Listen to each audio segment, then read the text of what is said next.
Olá você que está ligado aqui no nosso canal do YouTube. Meu nome é Fábio Machado e estamos começando mais um podcast Referência. Convido você a se inscrever, curtir e também ativar as notificações para estar acompanhando aí o nosso trabalho e essas entrevistas com o mercado da madeira de base florestal. E o programa de hoje conta com o apoio da Agroclip, empresa especializada nos sistemas de fixação oculta para madeiras. A Agroclip garante ao consumidor uma obra mais segura e mais bonita, feita para durar 3 a 4 vezes mais do que no sistema de instalação convencional. Com a Agroclip, o seu deck e painel não tem furos e trincas e fica com um acabamento mais nobre e elegante. Faça a escolha certa, instale com Agroclip. Abraços ao amigo João Victor. E o convidado de hoje é Romualdo Rimza Neto. Seja bem-vindo, Romualdo. Muito obrigado, é um prazer estar aqui com vocês. Obrigado pelo convite, pela oportunidade de poder falar um pouquinho sobre a nossa empresa e sobre esse mercado aí que a gente tanto gosta de trabalhar. Exatamente, o Romualdo, que é natural aqui da capital paranaense, de Curitiba, formado em Engenharia Civil pela Universidade Federal do Paraná, é diretor-geral da empresa Lame Norte, uma empresa produtora e exportadora de lâminas e serrados, decks e pisos de madeira. Romualdo, teu pai foi o sócio fundador da Lame Norte, correto? Exatamente, a Lame Norte hoje tem 44 anos. A Lame Norte começou com meu pai, que foi o fundador. O nome dele? Meu pai se chama Léo Roberto Rimza. Tá. E ele já trabalhava no ramo madeireiro, né? Ele era sócio minoritário em outra empresa. Ele acabou se desligando dessa empresa e fundou a Lame Norte para atender, na época já desde o início, a demanda de lâminas para exportação e também para o mercado interno. Então a Lame Norte é uma empresa que já teve na origem essa filosofia de buscar os mercados, trabalhar fora do Brasil e também aqui, atendendo a indústria que necessita a lâmina para a sua produção. E você, como que o Romualdo começou? Qual foi o teu primeiro contato com a madeira, Romualdo? Olha, o meu é do berço, né? Eu nasci e cresci. Do berço. Eu nasci e cresci nesse negócio, né? Meu pai é uma pessoa até hoje que ele sempre... Meu pai é daquelas pessoas que trabalha 24 horas por dia. Ele tá sempre falando do trabalho e quando a gente sai para comer alguma coisa, a gente tá sempre analisando qual madeira é feito o piso, o painel, a mesa. Então eu sempre estive dentro dessa atmosfera, né?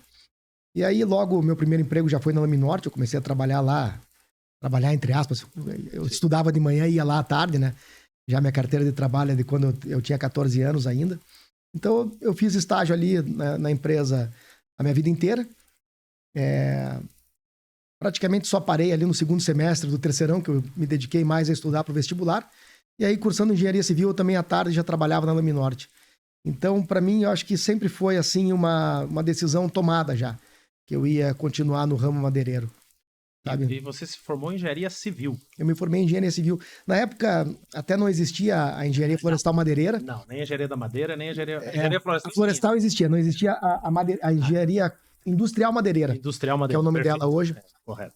Então, ela surgiu logo depois que eu me formei. Então, na época, eu fui aconselhado pelo meu pai, por outras pessoas, a não cursar administração.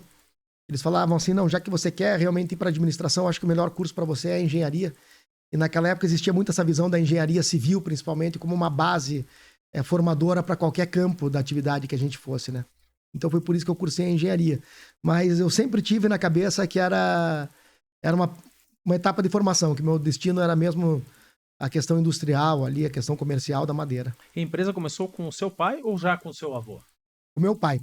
O meu avô, ele já trabalhava com madeira também, mas ele trabalhava mais com a extração, né? Ele chegou a exportar toras quando o Brasil ainda podia exportar. O meu avô é polonês, ele é um colono, né?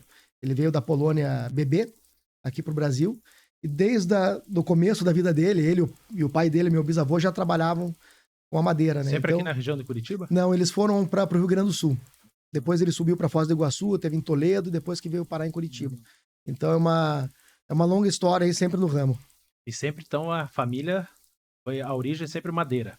Sempre. E o seu pai, quando fundou a Laminorte, sempre vocês trabalharam com lâminas ou começou com outro tipo de material? Não, começou na lâmina. Lâmina sempre. Começou na lâmina faqueada. Foi depois que, devido ao mercado, que a gente acabou entrando também nos outros produtos. Tá, e como que foi essa ligação? Porque vocês sempre trabalharam com a madeira nativa. Certo. A lâmina faqueada vinha do norte. Uma sede aqui. Você já tinha uma fazenda no norte? Como que era essa... Ou vocês compravam madeira de lá? A gente, desde o início, comprava madeira de lá e produzia lá. Então, logo nos primeiros anos, o meu pai comprou uma fábrica lá em Belém do Pará e depois construiu outra fábrica, né? Então, nós tivemos 2 fábricas por algum tempo. Hoje nós temos 3 fábricas, todas ali ao lado de Belém, na região metropolitana, que se chama Ananindeua. Certo. Então, a empresa começou com a lâmina faqueada, para atender mercado local e exportação. E depois, ao longo do desenvolvimento, a gente mais ou menos foi forçado a entrar no ramo da madeira serrada. Porque o que acontece? De um volume que sai de madeira da floresta, não são todas as árvores que servem para a produção do faqueado. O faqueado usa aquele 20% ou 30% de qualidade mais alta, das toras mais perfeitas, com maior diâmetro, mais retas, que não tenham torção, que tenham poucos galhos, que tenham pouco oco. Então você tem que fazer uma seleção muito apertada, muito dura para conseguir a madeira para usar para o faqueado, para a lâmina faqueada. Então a gente observou na época que era impossível você comprar somente pinçando as melhores árvores, né, as melhores toras. O fornecedor, à medida que foi entrando essa filosofia do manejo sustentável, ele queria sempre vender tudo que saísse daquela floresta. Sim. Então, de certa forma, foi uma necessidade nossa de virar um pouco as costas para o mercado e virar mais de frente para a floresta. É você produzir de acordo com aquilo que a floresta pode te dar. Certo? Então, foi por isso que a gente acabou entrando mais para a madeira serrada. Porque quando você comprava, vinha espécies que não serviam para faqueado e vocês acabavam serrando. No começo da empresa, era mais fácil você comprar as toras escolhidas, né? Existia um volume grande disponível e você comprava aquilo que você precisava, né? Depois, vamos dizer assim, com o avanço da maneira com que é produzida a madeira bruta, né? A madeira em toras, a gente foi obrigado a utilizar tudo que a floresta podia te dar, né? Então você acaba tendo toras de várias qualidades e uma parte você tem que utilizar para madeira serrada. Só para entender mais da Laminorte, vocês têm a sede aqui em Curitiba, uma Sim. grande sede, quantos metros quadrados vocês têm lá? Olha, o Barracão? terreno tem 11 mil, a gente deve ter uns 6 mil de barracão. E próximo da nossa sede, Avenida João João Bétega. Bétega. Exato. E vocês têm 3 ou 4 lá em... 3 fábricas. 3 fábricas. A primeira foi a Lamapa, que vocês compraram? Certo. Como que foi esse processo? Por que vocês adquiriram a Lamapa? Porque o início da empresa fazia a produção terceirizada. Certo. Né? Meu pai tinha já aqui o barracão para fazer a parte comercial, a distribuição, mas a produção era terceirizada. Quer dizer, ele alugava fábricas para poder fazer a sua produção. E aí houve essa oportunidade dessa empresa que chamava-se Lamapa, Laminados de Madeiras do Pará, que era uma fábrica pequena lá em Ananindeua, e meu pai adquiriu essa fábrica para começar a ter a sua própria produção. O próprio fornecedor da Laminorte. Da Laminorte aqui. E hoje a Laminorte é a maior produtora de lâminas e serrados do Brasil? De lâminas, com certeza. De cerrado, nós somos o maior produtor de cerrado certificado FSC. Certo. Tá? Existem outros grupos ali que são um pouquinho maiores que nós ainda. Então, nós estamos ali sempre em segunda, terceira colocação no mercado de cerrado, mas nós somos o maior produtor de madeira certificada FSC. Qual o volume hoje, atualmente? Produção. A gente está produzindo, em termos, se eu te falar em toras, foram 60 mil cúbicos no ano passado. O ano 2024, todo, 60 mil cúbicos. Certo. Maravilha, hein? E só trabalha com madeira nativa? Ou pinos, eucalipto também, vocês chegaram a... A gente faz pinos, né, que daí eu faço uma produção aqui no sul, também terceirizada a fábrica. A gente trabalha com caia, que é aquela espécie de mogno africano plantado no Pará. A gente trabalha com teca de reflorestamento, também produz bastante, a gente exporta para a Índia, também até no mercado nacional com teca. Mas não representa nem 10% do faturamento da empresa. Nosso forte é com a madeira nativa mesmo. E foi na tua época que você começou a um pouco da indústria? Eu acho que desde que eu comecei a trabalhar, eu sempre tive essa ideia de ter o máximo possível de produtos, né? Porque a madeira, ela está sujeita à moda, né? Quando eu era criança, a moda era madeira vermelha. Hoje já não é mais madeira vermelha. Hoje as pessoas querem madeira do tom do tauari, do carvalho. Então, isso aí você tem que sempre estar atento a essas mudanças. E eu entendo que a madeira reflorestada é um caminho, né? Então, você, além da madeira nativa, tem que ter esse caminho da madeira reflorestada, porque ele traz uma segurança pro consumidor, né? Apesar de que a gente vai conversar um pouco mais sobre manejo sustentável, o que significa a palavra sustentável nisso, né? Sim, sim. Até muitas pessoas perguntam até onde vai, né, o fornecimento de madeira de vocês, né? E eu gosto bastante de falar sobre isso. Mas a madeira reflorestada, ela tem esse apelo, né? Ela tem essa ideia de agricultura dela, né? É você plantar e colher num ciclo relativamente curto e você ter sempre essa madeira na tua mão. Não, legal isso, muito bacana. E vocês trabalham somente com exportação? Ou também em mercado interno agora? Não, a gente trabalha bastante com o mercado interno.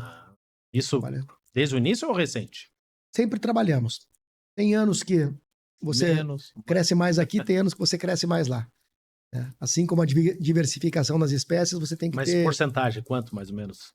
Hoje, na madeira bruta, nós temos quase 80% de exportação.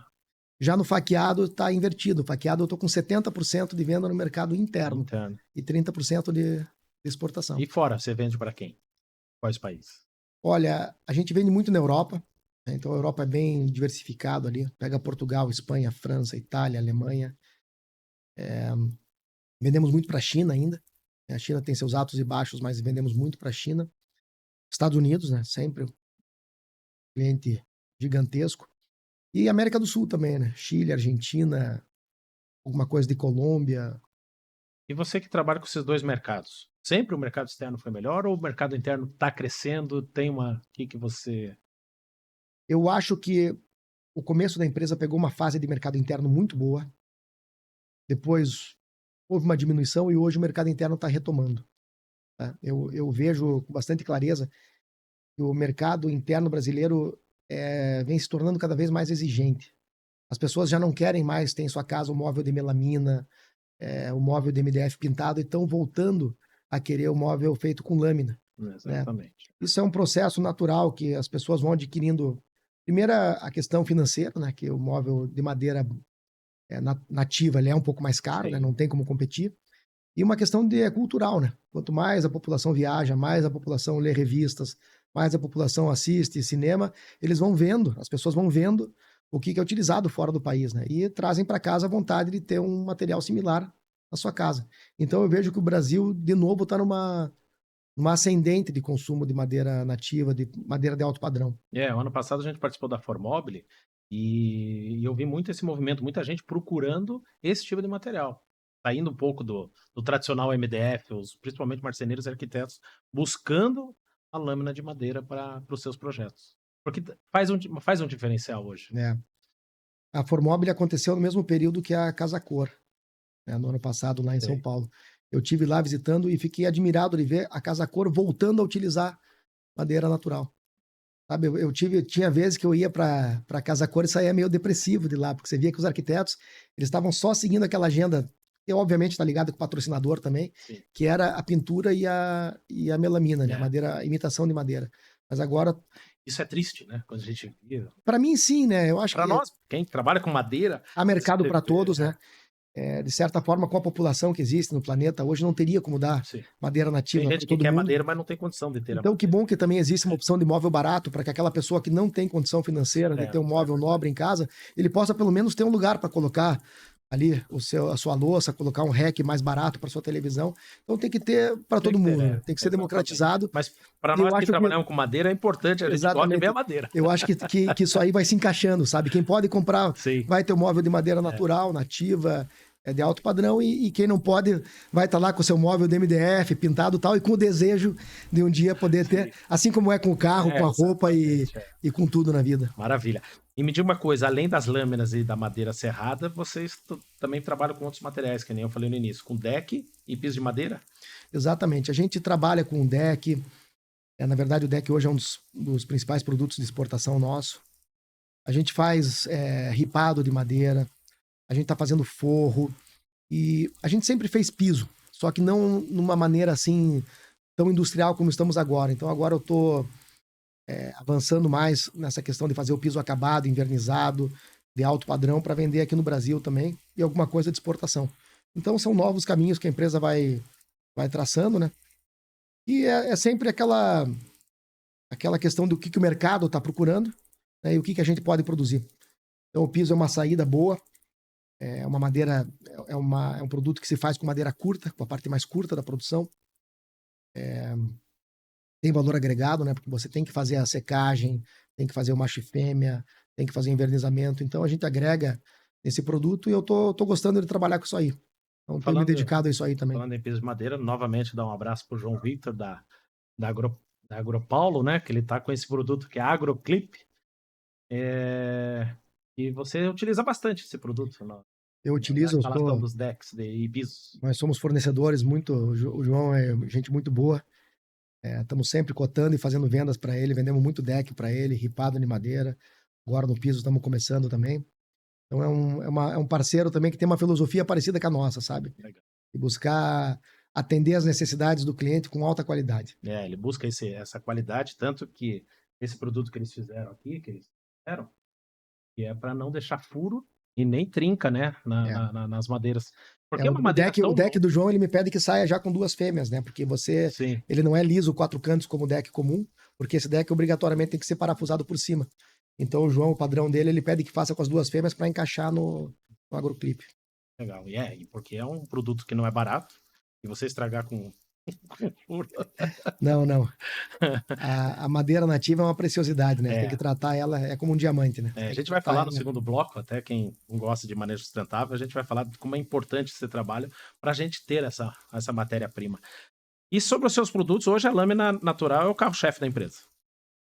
Hoje a gente está dividido, né? O faturamento está hoje um pouco mais balanceado. Na verdade, hoje a madeira bruta eu estou faturando um pouco mais. Eu, pessoalmente, moro em Curitiba e sou responsável pela venda da lâmina faqueada, né? Aí nós temos lá em Belém o nosso diretor, o Leandro, que cuida mais da parte da madeira serrada, dos decks e da produção. A madeira serrada tem maior faturamento. Hoje tem maior faturamento encerrado, um pouquinho maior um pouquinho mais que a metade. Entendo. Voltando aqui então, vamos falar sobre a evolução. Isso que eu queria falar. A evolução do Parque Fabril. Você começou na década de 80, 90 na indústria, mas você deve ter conversado muito com seu pai. Como foi a evolução de equipamentos, tecnologia da Laminorte daquela época para hoje? Mudou muita coisa. Mudou muita coisa. Mudou o volume que a gente trabalha, mudou a potência do maquinário, vamos dizer assim, a velocidade, né? Então, no começo, eu tava até, você falando disso aí, comecei a dar risada aqui. Eu me lembro que meu avô contava que no começo da carreira dele, quando rapaz ainda, eles serravam os pinheiros naquela serra de traço. Ele colocava num cavalete, passava o risco quando queria cortar ela, ficava um em cima da tora e outro embaixo. E meu avô sempre me contava que ele gostava de ficar em cima, que em cima o cara de cima fazia mais força, mas o de baixo caía a serragem no olho. Então é uma coisa que eu sempre me lembro, cara. Eu não queria ficar embaixo para não cair a serragem no olho. E eles demoravam dias para fazer uma tora, né? Uma árvore de embuia levava às vezes mais de um dia para abrir. Hoje, para você pegar um jatobá com 1 metro de diâmetro, você produz ele, a parte de abrir ele, de serraria, você não demora 5 minutos. Então, a evolução da indústria foi muito grande. Né? Imagina como deve ser. Eu não conheço o teu Parque Fabril, mas ele tem desde a entrada da tora até a produção mais específica da lâmina. Exatamente. As 3 fábricas nossas em Ananindeua, as 3 têm porto. Então, a gente recebe as árvores em balsa. Né? Então, ela é praticamente retirada da floresta, né? Certo. Onde ela é colhida. É feito ali uma pré-limpeza dela, né? Onde você vai tirar os galhos, as coisas, traçar no comprimento mais ou menos certo ali. Vai colocar numa balsa e carregar para Belém. Chegando em Belém, ela é descarregada no pátio de toras. Dali, até o final, o processo acontece todo na nossa fábrica, né? Então, você tem a parte da serra-fita, que é onde você vai produzir as tábuas brutas. Sim. Tem a parte da secagem. Depois, dependendo de para que lado ela vai, se ela vai ser só plainada, ou plainada fazendo macho e fêmea, ou fazendo ripado. Então, esse processo é todo feito na fábrica. E o faqueado é um pouco diferente, né? O faqueado você faz o que a gente chama de filé, né? Que é um bloco retirado do tronco.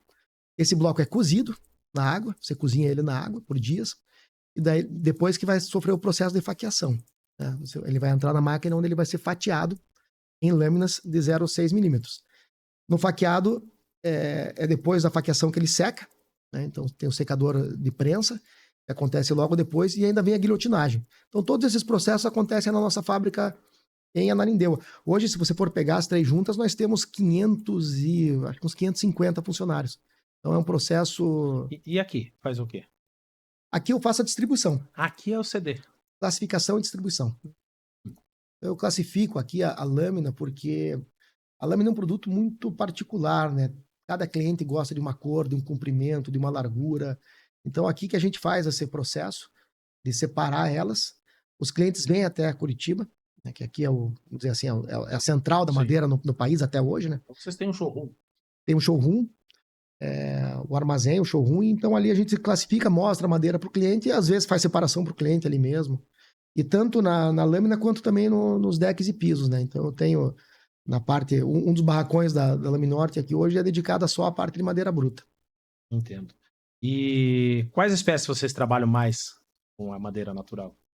Ou são várias espécies? Várias, vamos falar o nome de algumas aí para citar, né? Quais são as principais? Então, Cumaru, Tauari, Ipê, Jatobá, Massaranduba, Muracatiara, Tucupira, Curupixá, Goiabão, as reflorestadas que eu já citei, né? Teca, Caia, o Pinos. Então existe uma variação grande aí. Então, peroba, garapa, branquilho, são muitas espécies. E como empresário e dono da Laminorte, qual que é o diferencial que você pode falar para quem está nos assistindo da Laminorte em relação às outras lâminas do mercado? O diferencial do Laminorte é a qualidade. Nosso foco é sempre na qualidade. Claro que eu, como empresário, tenho que estar sempre atento ao preço, né? Custo é uma questão que você tem que estar sempre atento. Mas entre o barato e o bom, eu estou sempre optando pelo bom. Né? E eu entendo que para a lâmina esse é o único caminho. Né? Por que alguém vai querer uma lâmina natural em lugar de uma lâmina artificial? A lâmina artificial, ela não tem a mesma beleza, o mesmo conforto estético, essa mesma sensação de qualidade que a lâmina natural passa. Né? Então é isso que eu tenho que focar sempre. Se você não fizer um produto de alta qualidade, o teu cliente vai preferir o substituto dele. Então, para a madeira não existe outra opção que não seja a qualidade. E o preço é uma consequência, né? A gente tem que estar sempre buscando um preço mais barato, o melhor custo possível, mas ele tem que você tem que ter a visão dele como um segundo passo. Né? Se a indústria da madeira nativa só se preocupa com o custo, você não consegue fazer o produto que atenda o teu cliente. Essa é uma verdade no nosso ramo. E você, no mercado interno, você trabalha então com arquitetos, lojas, fábricas de imóveis, para quem? Esse é teu público? As grandes marcenarias. As grandes marcenarias. Grandes marcenarias que pegam projetos como hotéis, shoppings, lojas, várias lojas de cadeia. Então a gente vende para essas marcenarias. O arquiteto é sempre, né? Na verdade, a decisão de qual madeira vai ser utilizada invariavelmente é do arquiteto. Né? E depois, as indústrias que você puder imaginar, né? A indústria de porta compra com a gente. A indústria do mobiliário compra com a gente. O pessoal que faz painéis, né, que acaba vendendo para eles, compra conosco. Marceneiros pequenos, marceneiros grandes. Então, são essas as indústrias que se abastecem de uma fábrica como a nossa. A indústria de piso também. Aqui você faz essa atuação dentro desse mercado. Lá fora também você atua diretamente com esses fornecedores, com teus clientes, assim, ou você tem alguém, você vende para um distribuidor, o distribuidor faz? Exatamente. Lá fora funciona um pouco diferente.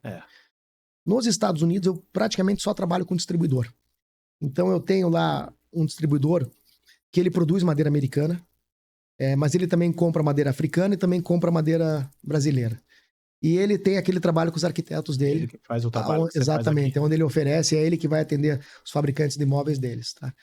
Muda um pouquinho na Europa, Itália, Portugal, onde a gente já tem um agenciamento que às vezes vai direto até alguma marcenaria, pega algum projeto diretamente, que já vem desenhado com a nossa madeira aqui, que são países que estão mais acostumados a comprar na gente. Né? Portugal faz com uma ligação muito forte conosco, né? Então... algumas vezes já os arquitetos de lá gostam já de comprar direto aqui. Mas via de regra, no mercado externo, a gente vende para distribuidor. Tanto na lâmina quanto na madeira serrada. E para finalizar esse primeiro bloco, Romualdo, tira uma curiosidade. Como que um empresário, Romualdo, que tem que estar ligado à indústria, distribuição, todas aquelas dores de cabeça de uma indústria que traz aí para você. Como que você também se atualiza aí nas tendências do mercado? Porque você, quando você trabalha com, né, com moda, arquiteto, né, tendência, design. Como que você consegue dividir isso aí? A, a gente tem que estar sempre antenado com o que estão pedindo para você, né? Os arquitetos, eles estão sempre buscando coisas diferentes, eles gostam de estar sempre alterando as tendências. Isso você vai vendo que são ciclos ali de 2, 3 anos, enquanto hoje todo mundo quer madeira marrom, ontem todo mundo queria vermelha, amanhã vai todo mundo para o cinza e assim eles vão indo. Então você tem que sempre estar atento, porque a maior dificuldade nossa é que entre o dia que eu resolvi extrair uma árvore no mato e o dia que ela está pronta, são 6 meses. E os volumes são grandes, né? Então você não consegue alterar isso tudo tão rápido, né? Eu brinco muito com eles que aqui uma empresa que nem a nossa não é uma padaria, que você chega lá e o pão vai estar pronto toda manhã, né? O cara tem que me avisar com muita antecedência, né? Então a gente viaja, tá sempre aí em feiras, em contato com quem as indústrias, os arquitetos que tomam essa decisão e sempre tentando antecipar o que o mercado vai querer. Bacana, legal. É um exercício de bola de cristal que nunca dá certo, mas a gente sempre tenta fazer o mais certo possível. Tá, legal. Então vamos dar uma breve pausa nesse primeiro bloco. Lembrando sempre, agradecendo a Agroclip, empresa especializada nos sistemas de fixação oculta para madeiras. A Agroclip garante ao consumidor uma obra mais segura e mais bonita, feita para durar 3 a 4 vezes mais do que no sistema de instalação convencional. Com a Agroclip, o seu deck e painel não tem furos e trincas e fica com um acabamento mais nobre e elegante. Faça a escolha certa, instale com Agroclip. Daqui a pouco a gente volta para falar do manejo sustentável da Laminorte.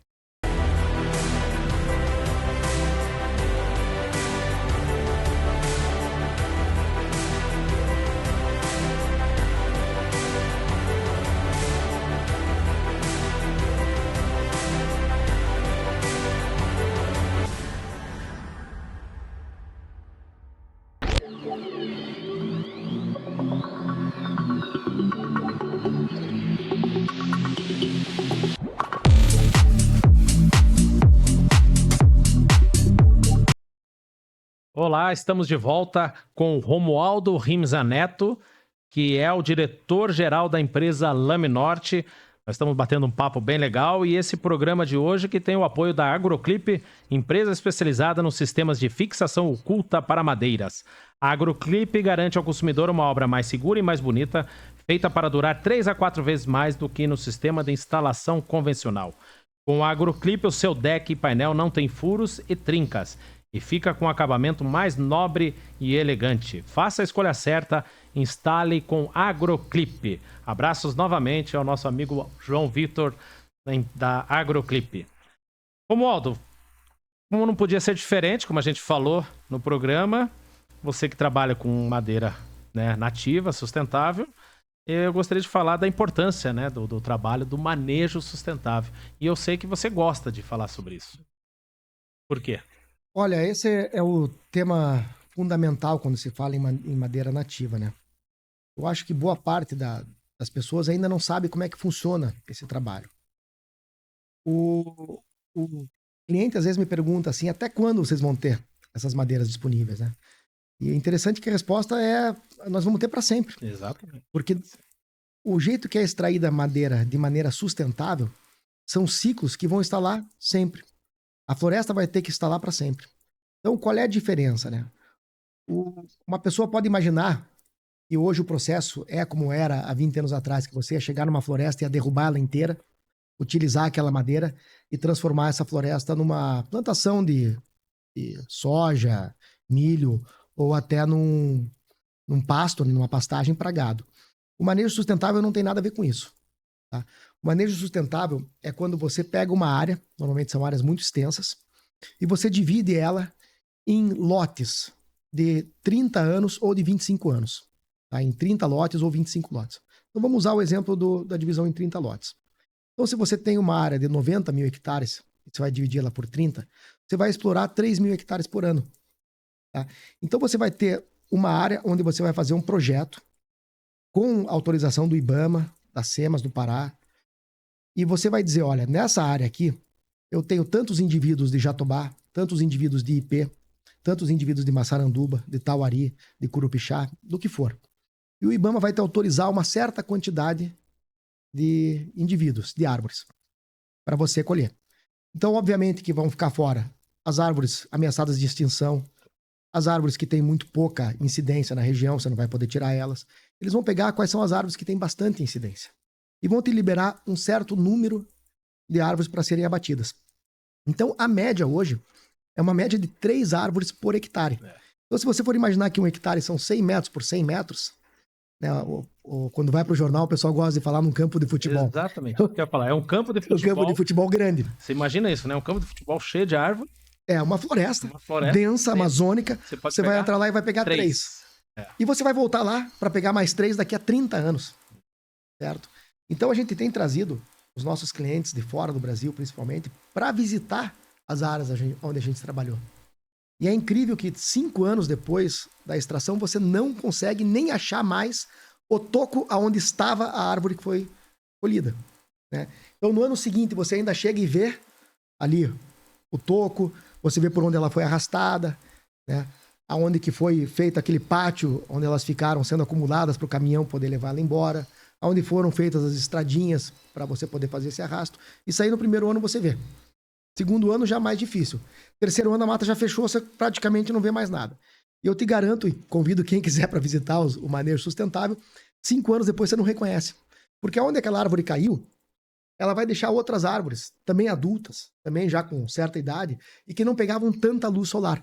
A partir do momento que essas árvores são as árvores mais altas ali daquela floresta, elas vão crescer mais rápido ainda, e vão se desenvolver e vão fechar aquela área.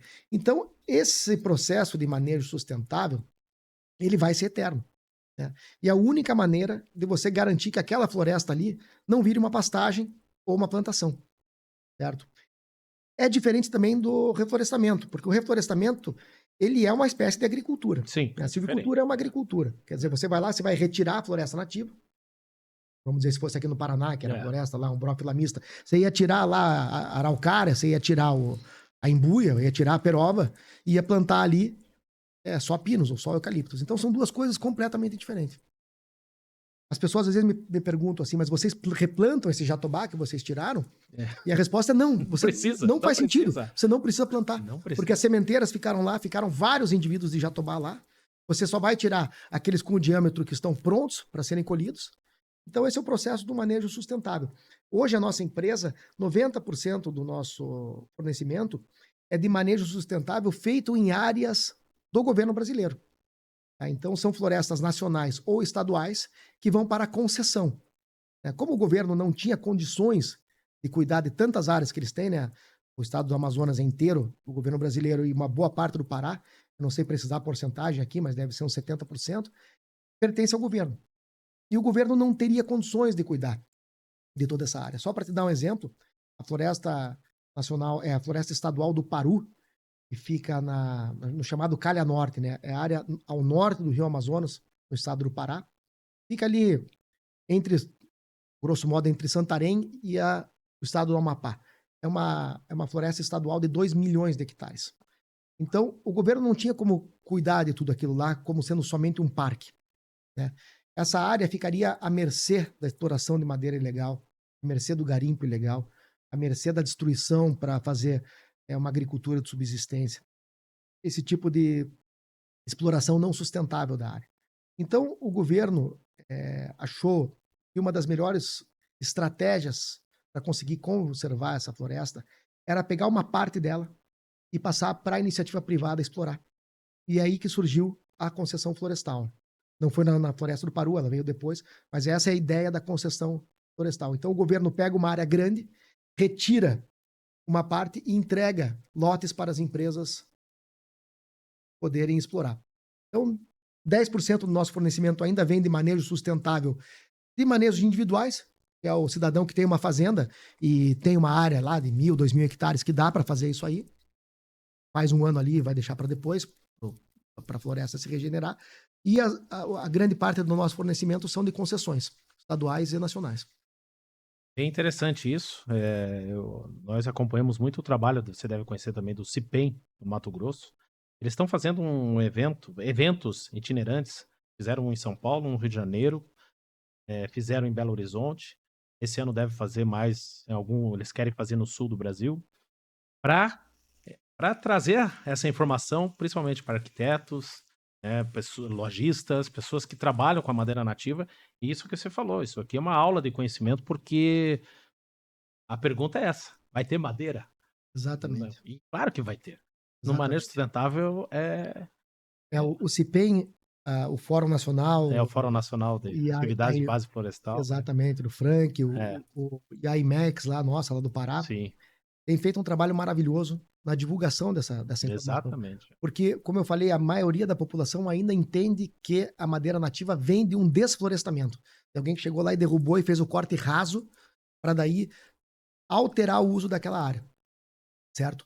Eu não estou nem criticando porque a origem desse país foi assim, né? Sim, Na verdade, qualquer plantação no mundo é feita em um lugar que sim. antigamente era uma floresta. Lá em 1500, já com o pau-brasil, já foi assim, né? Exatamente. Então, nós temos aí uma população gigantesca no planeta para alimentar, então é necessário. Eu não estou nem entrando nessa questão. Sim. O que eu estou dizendo é o seguinte: para a gente conseguir a documentação que a gente precisa para exportar e para vender no mercado interno, nós precisamos de madeira de origem sustentável. Só assim você consegue exportar. Senão o IBAMA não deixa você vender, né? Madeira de corte raso você não tem Não, essa e como é documentação. importante, porque são regiões que, além de você preservar a floresta, utilizar a madeira nobre, você gera emprego. Quantas pessoas dependem da atividade florestal? Quantas cidades, municípios, você deve conhecer muito melhor do que eu lá, que depende dessa atividade florestal para se manter em pé? E É, daí você engessar, que nem você falou no início, transformar num parque, você gera desemprego e vai acontecer o quê? Acaba tendo essa agricultura forçada por pessoas que não têm saída para sobreviver. exatamente. As pessoas, quando falam sobre conservação da Amazônia, esquecem um detalhe fundamental: que existem 25 milhões de seres humanos 25 vivendo milhões, naquela exatamente. floresta. O número estava aqui ainda.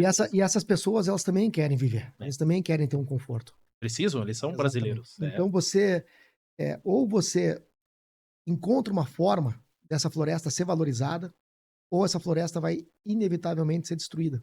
Isso é uma questão que as pessoas que trabalham com isso têm muito claro na sua consciência. A pessoa, às vezes, que está só aqui no sul, na cidade, ela não tem a visão de como é que se faz para conservar uma floresta. Todo mundo quer conservar. Se parar qualquer um na rua e perguntar se quer conservar a Amazônia, todo mundo vai responder que sim.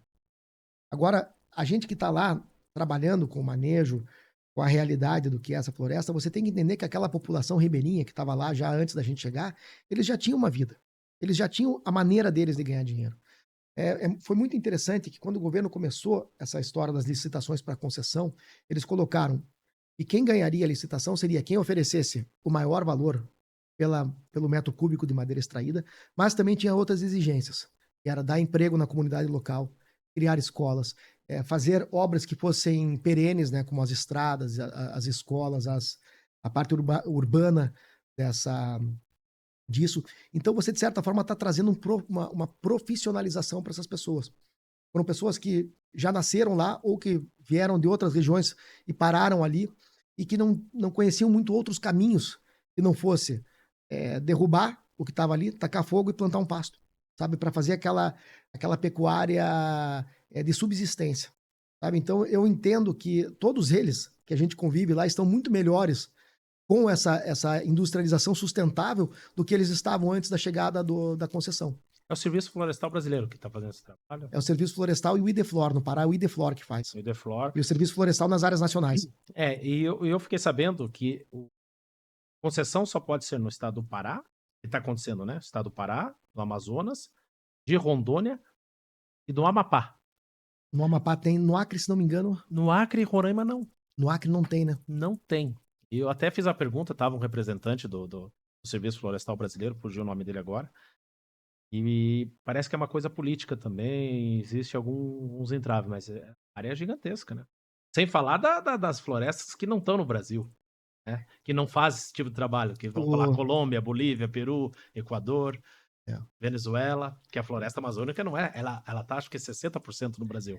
Os É. outros 40% tá fora. Existe uma conta que fizeram de quanto que as árvores crescem naturalmente na Amazônia por dia. Se o governo brasileiro pegar metade das suas áreas e colocar para concessão, o Brasil tem madeira de origem sustentável para fornecer para o planeta inteiro. Então, existem as questões políticas, existem os travamentos ali, mas é um caminho sem volta. É o único jeito de você proteger a floresta e conseguir alimentar a indústria. Sabe? É um ganha-ganha. Não, e é importante isso para quem está assistindo, para desmistificar, porque esses eventos é para o que você está falando, o evento da Madeira Sustentável a Brasil afora, é para desmistificar que o madeireiro é o criminoso. Que o madeireiro que sai naquelas matérias, né, no Fantástico, né, saiu na Rede Globo, madeireiro destrói a floresta, não é o madeireiro. Aquilo lá é, que nem você falou, o garimpo ilegal, é a pessoa que está procurando outra atividade, mas não a indústria madeireira. Porque quem que vai matar galinhas de ovos de ouro? Eu tive que me defender dessa história a vida inteira, né? Isso eu ia perguntar pra você. Quando sai no jornal... Então, Romualdo, isso eu queria falar. Nessa sua experiência de anos, quanto você já sofreu preconceito trabalhar com madeira nativa? Às vezes você até desiste de falar que você trabalha com madeira nativa, sabe? Porque é aquela história. Se você tá num restaurante em Curitiba, ou em qualquer lugar do mundo, você levanta a mão e fala, eu trabalho com madeira da Amazônia, as pessoas que estão em volta vão te ver como um criminoso. E os haters, né? Exatamente. Se você estava falando do jornal, qual é a imagem típica que aparece no jornal? Aquele monte de árvore caída no chão, pegando fogo. Né? Eu já falei várias vezes sobre isso. Falei assim, cara, você acha que eu derrubo árvores no chão e taco fogo nelas, cara? A gente não faz isso. A gente vai lá e colhe a árvore e não deixa ela pegar fogo de jeito nenhum. Nós levamos para a fábrica e tratamos ela como um diamante, onde nós vamos transformar ela, vamos lapidar ela e fazer o nosso produto, né? Essa de derrubar a floresta inteira e tacar fogo, isso aí não tem nada a ver com a gente. Isso aí é uma produção artesanal da pecuária que aconteceu e sempre foi o que acontecia no Brasil, né? Lembrando que lá atrás, quando o governo brasileiro dava terras para os colonos que estavam indo para a Amazônia, esses colonos eram obrigados a derrubar a área e abrir elas, né? Era o único jeito do cara registrar suas posses, era ele abrindo uma área, uma parte da área. Então isso aí é uma cultura que vinha e que foi alterada. Né? Então por isso que eu digo, eu também não posso criticar o cara que chegou lá naquela região, porque era o que tinha que ser feito naquela época, era o que mandavam ele fazer. Né? Era o único jeito dele plantar. Naquela época, o único jeito dele plantar era ele derrubando a floresta. Não tinha outro caminho. Mas eu, durante a minha vida, pessoalmente, você sempre é atacado. As pessoas sempre te veem como um criminoso. Sabe? De certa forma, o próprio governo brasileiro te trata assim. Mas eu digo assim também, além do mercado. Porque você vendia, né? Você vai vender um móvel com madeira nativa, você ia para o arquiteto, para a loja. Como que era essa desconfiança do mercado? Como que era e como que está hoje? Hoje a informação está mais presente para eles? Eu acho que sim. O que acontece? O mercado, alguém que te busca querendo comprar uma madeira, em geral, ele sabe do que está falando. Certo. É uma pessoa que já resolveu comprar um móvel de madeira porque ele tem um desejo de ter aquilo e entende que aquilo lá foi colhido, né? Então, eu acredito que isso aí sempre esteve em pauta e vai continuar. Nós temos selo verde, nós temos FSC, isso aí eu acho que é uma prova mais do que suficiente, né? Porque é um selo que todo mundo conhece, sabe a dificuldade que foi para nós conseguir. Às vezes as pessoas nem conhecem, mas pergunta, tem FSC? Exatamente, conhece a fama pelo menos, né? E para mim é um orgulho, né? Eu sempre trabalhei com madeira, sempre que necessário me defendi. Né? Jesus trabalhou numa marcenaria com seu pai, então eu sempre falo isso aí para meus filhos. Falo, não tenham vergonha. Quando vierem falar que teu pai trabalha com madeira, você pode sempre responder, Jesus também. São José tinha uma marcenaria. Isso aí é uma indústria que é milenar e que é o que a gente precisa para viver. A gente nasce num berço de madeira, vive com a madeira em volta de nós e morremos num caixão de madeira. Exatamente. Então a madeira é muito presente na vida humana.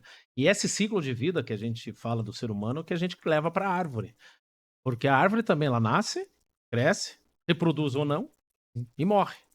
E quando ela morre, e se ela morre sem ser colhida, ela acaba devolvendo o gás carbônico que ela segura durante o período, não é isso que acontece? E quando você industrializa, você segura. Exatamente.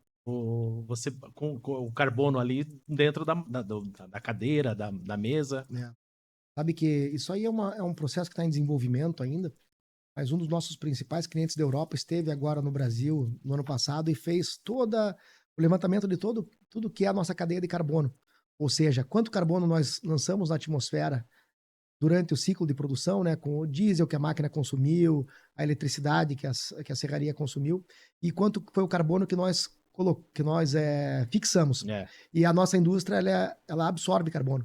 Então eles vão lançar o estudo esse ano E vai ser bem interessante para mostrar para os nossos clientes que a gente fica do lado positivo da cadeia de carbono. Então é uma coisa bem, O Brasil bem tem a meta, bacana. né? Até 2050, se falha a memória, para 2030, agora acho que é 2050. E tem que fazer o carbono neutro, né? Só tem e o manejo sustentável passa muito por isso. É por isso que você ouve falar tanto em construção com madeira Sim, eu na uso Europa e chegando aqui no Brasil também, porque é uma das maneiras de você fixar o carbono. Gostei da tua frase. Uma vez eu trouxe o Álvaro Chefe, ele falou bem isso. Não é construção de madeira, é construção com madeira. Sim, Como uma frase, uma mudança na frase muda o conceito. é o elemento que você utiliza para construir, para fazer a É, tua obra. casa com madeira. Parabéns, eu gostei. Porque a gente vive, todo mundo ouvindo falar, né? Casa de madeira. E o brasileiro tem uma coisa de desprezar a casa de madeira. E é o sistema que está vindo forte. Sim, sim. É que é uma evolução cultural, né? Antes a casa de madeira era a mais barata possível, aquela que o peão mais Ele simples mesmo cortava, ele mesmo era serrava, obrigado a ele fazer fazia. ali. E o sonho dele era ter uma casa depois de Sim, tijolo, né? que alguém fizesse para ele, não ele Uhum, fizesse. exatamente. Eu não gosto da história dos 3 porquinhos, porque ele coloca a de palha, depois a de madeira e depois a de tijolo. Na Tinha verdade, que tinha que inverter ser a a de melhor casa madeira. de toda era de madeira. Mas eu sempre brinco nessa história. A porta, ele não derrubava, Era de madeira. então Verdade. a madeira tinha uma propaganda boa aí. Ah, e você que trabalha também, você é um cara viajado, né? Você tem clientes, viaja lá fora. Como que é a visão desses clientes com o Brasil atualmente aí com a madeira sustentável? Eu acho que quem está na indústria sabe. Quem está na indústria sabe porque vem para cá, porque pesquisa. Mas a, a mídia faz muita propaganda negativa sobre o Brasil, né?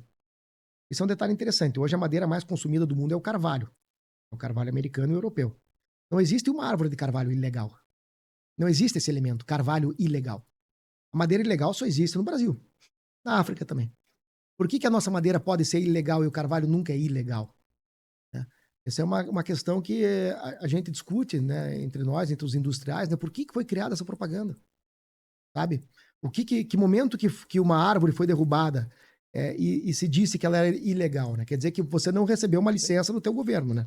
Só que lá as licenças saem Sim, à torta e à direita. ninguém questiona as árvores Ninguém da questiona. Indonésia, Ninguém questiona. da Rússia, Ninguém questiona. ninguém sabe. Então, isso aí foi uma campanha massacrante feita sobre o Brasil.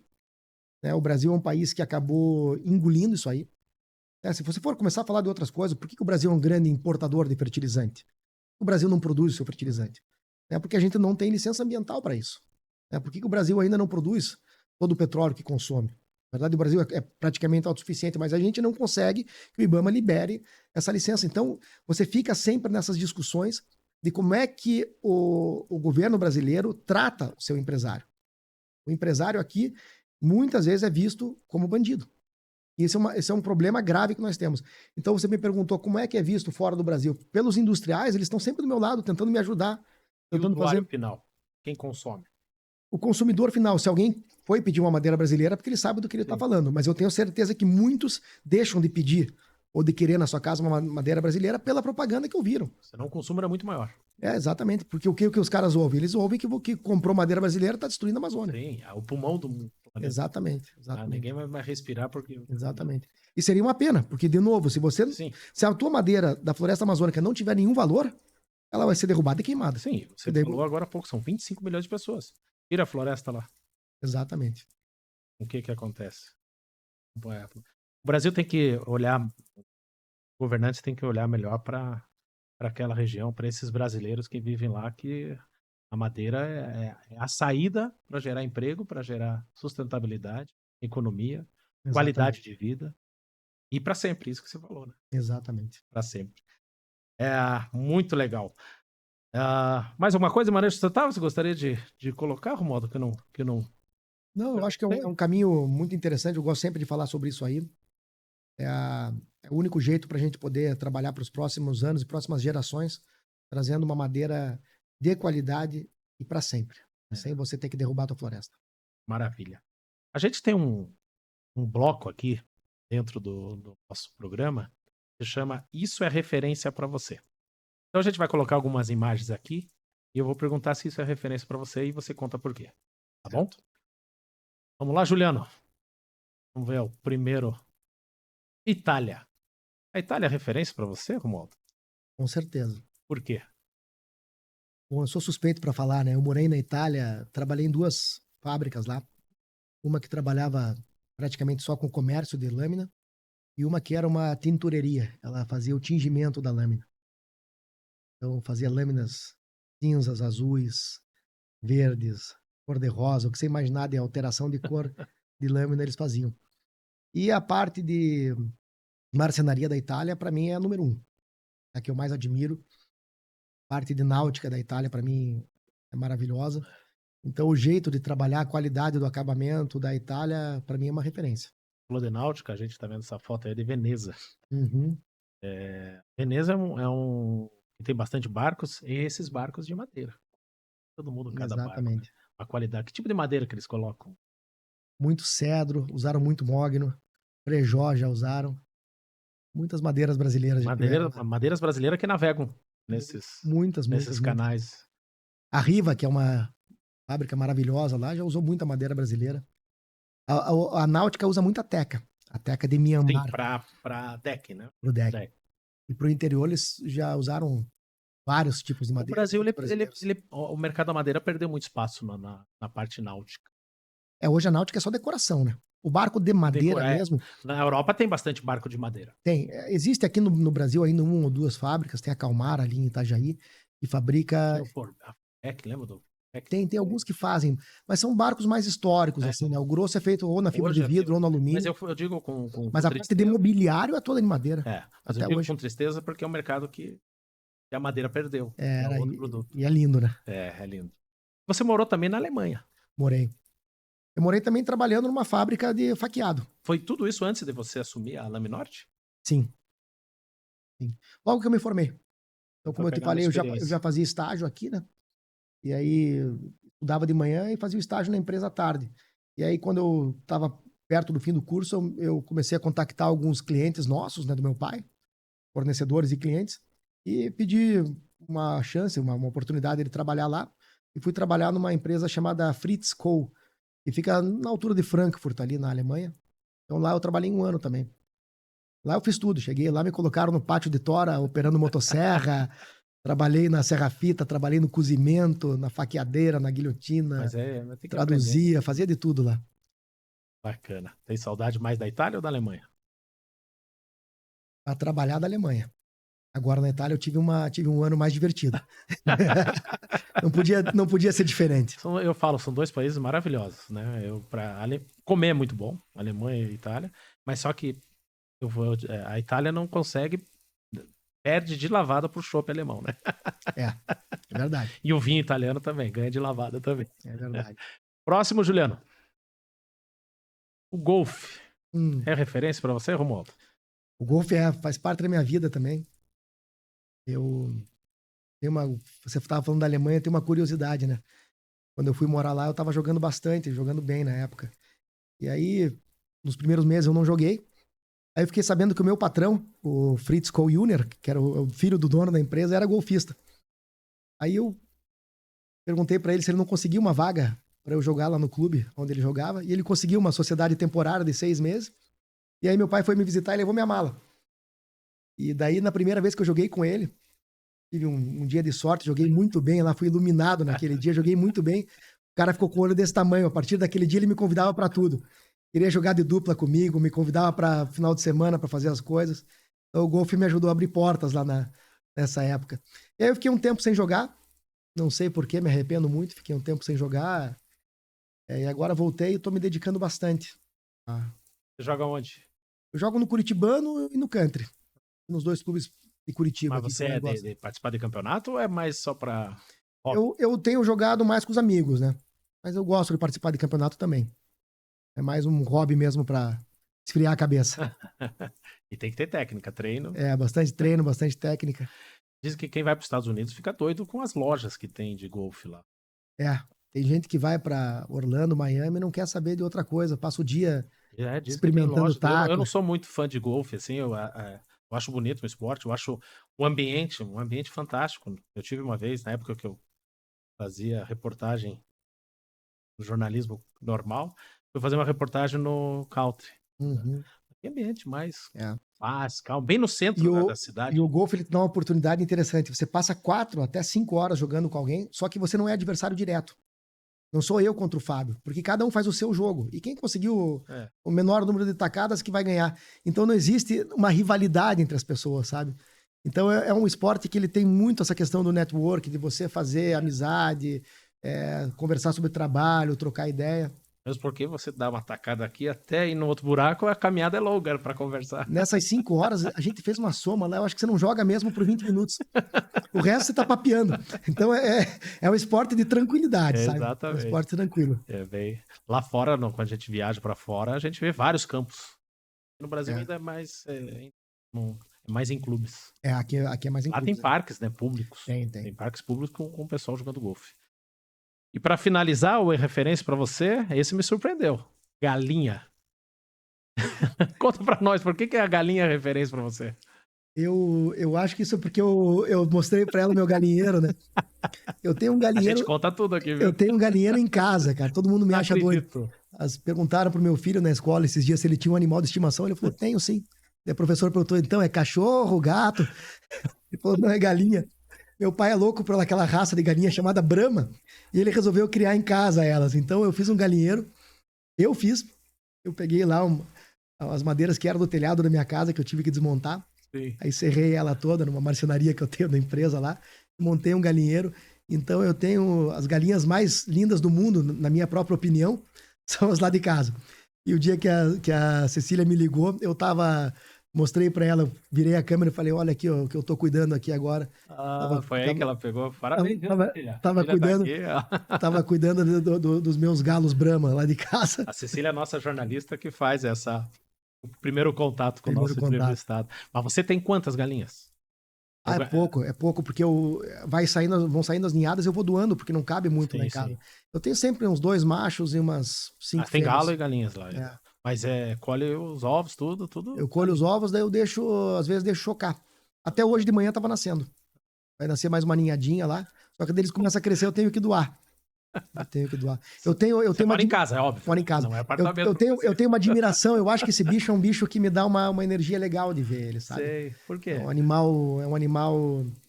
Ele tem essa fama da coragem, da vontade de viver e de gritar e de aparecer, né? Tem uma poesia do Ferreira Goulart que fala sobre o galo, né? Ele fala, o galo quando canta é sem morte. Eu acho que esse animal perto de mim me protege, me traz uma energia de vida. Mas isso é uma coisa, uma coisa espiritual, assim, uma brincadeira, né? Um negócio. Show de bola. Posso confessar para você que foi uma coisa bem diferente para nós aqui. Romualdo, quero agradecer a tua presença por estar participando do nosso podcast e deixo aí para você uma palavra final que você gostaria de deixar um recado aí para as pessoas que estão nos assistindo da indústria da madeira de base florestal. Eu que agradeço a oportunidade de falar, né? Eu gosto muito de falar sobre esse trabalho. Eu exerço esse trabalho desde jovem e sempre amei muito o que eu faço e continuo gostando, sabe? A gente tem, como a gente conversou aqui, uma visão ainda, em alguns aspectos, negativas daquilo que a gente faz, por achar que nós somos destruidores da floresta. Mas isso não é verdade. A gente está muito mais para protetor da floresta do que para destruidor. Então, eu vou com muito prazer sempre nas extrações onde a gente está fazendo manejo e vejo que a coisa acontece lá. Você extrai e você vê o ciclo da terra acontecendo. Você extrai e você volta dali a 30 anos e logo depois da nossa saída, as áreas continuam ali, os animais continuam vivendo ali, a flora continua brotando. Então, isso é um trabalho muito prazeroso. E damos a oportunidade para as pessoas de poderem viver em ambientes agradáveis. Quem não gosta de ter uma casa agradável, quem não gosta de viajar com a família e ficar num hotel bonito, quem não gosta de ir no shopping, entrar numa loja bem decorada. Então a madeira é um elemento de decoração que traz essa paz, esse conforto, essa qualidade de vida. Maravilha. Então é um prazer estar aqui. Sempre que você quiser conversar, estou disponível. Gratidão, então. Romualdo Rimza Neto, diretor-geral da empresa Laminorte. E aproveito para agradecer novamente a Agroclip, que patrocinou o episódio de hoje. É uma empresa especializada nos sistemas de fixação oculta para madeiras. A Agroclip garante ao consumidor uma obra mais segura e mais bonita, feita para durar 3 a 4 vezes mais do que no sistema de instalação convencional. Com o AgroClip, o seu deck e painel não tem furos e trincas e fica com um acabamento mais nobre e elegante. Faça a escolha certa, instale com AgroClip. Gratidão a todos pela audiência e até o próximo podcast Referência.